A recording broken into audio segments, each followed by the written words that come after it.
बहुत पुरानी बात है। धूप में नहाई पहाड़ियों के बीच बसे एक गांव में एक लोहार रहता था।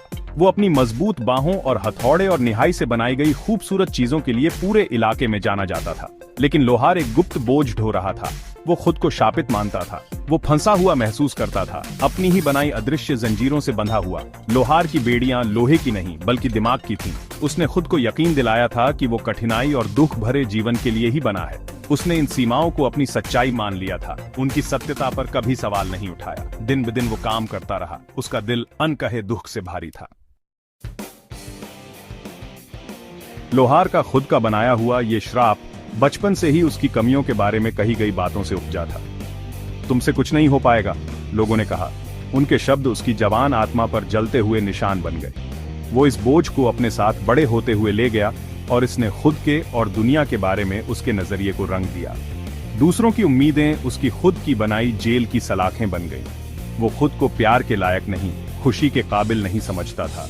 उसका काम, जो कभी गर्व का स्रोत था, अब बिना जोश का एक नीरस दिनचर्या बन गया था। हथौड़े का हर वार उसकी खुद की लगाई सीमाओं को और मजबूत करता था। उसकी आत्मा, जो कभी उज्जवल और वादों से भरी थी, उसकी कथित कमियों के बोझ तले धुंधली पड़ने लगी। लोहार का खुद पर शक कई तरीकों से दिखाई देता था। वो अवसरों से कतराता था, खुद को समझाता था कि वो काफी अच्छा नहीं है। वो सार्थक संबंध बनाने से बचता था, अस्वीकृति और निराशा के डर से। वो अपने हर फैसले पर शक करता था, अपनी हर हरकत पर दोबारा सोचता था। वो अपने ही दिमाग में कैदी बन गया था। उसके विचार नकारात्मकता की एक बेरहम बौछार थे। वो केवल बाधाएं देखता था, संभावनाएं नहीं। वो अपनी असफलताओं पर ध्यान केंद्रित करता था, अपनी जीत पर नहीं। उसने डर को अपने कार्यों को निर्देशित करने दिया। उसे एक ऐसे जीवन से बांधे रखा जिसे वो अब अपना नहीं पहचानता था। चौथा भाग, सुरक्षा का भ्रम। लोहार को अपने दुख में एक अजीब सा आराम मिलता था। उसका दर्द, हालांकि खुद का दिया हुआ था, फिर भी जाना पहचाना था।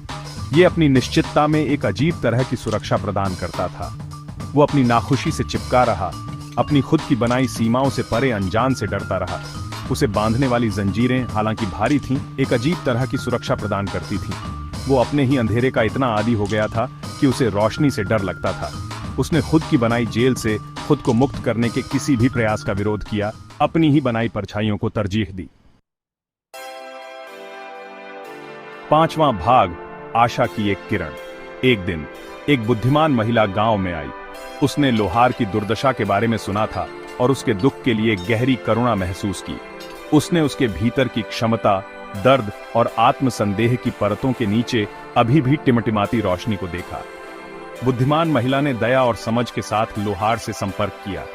उसने धैर्यपूर्वक सुना। जब उसने अपना दिल खोला, उसकी आवाज वर्षों के अनकहे दर्द से भरी हुई थी। उसने न तो न्याय किया और न ही खोखले दिलासे दिए। इसके बजाय उसने मानव आत्मा की शक्ति के बारे में बताया, सबसे कठिन बाधाओं को भी पार करने की उसकी क्षमता के बारे में।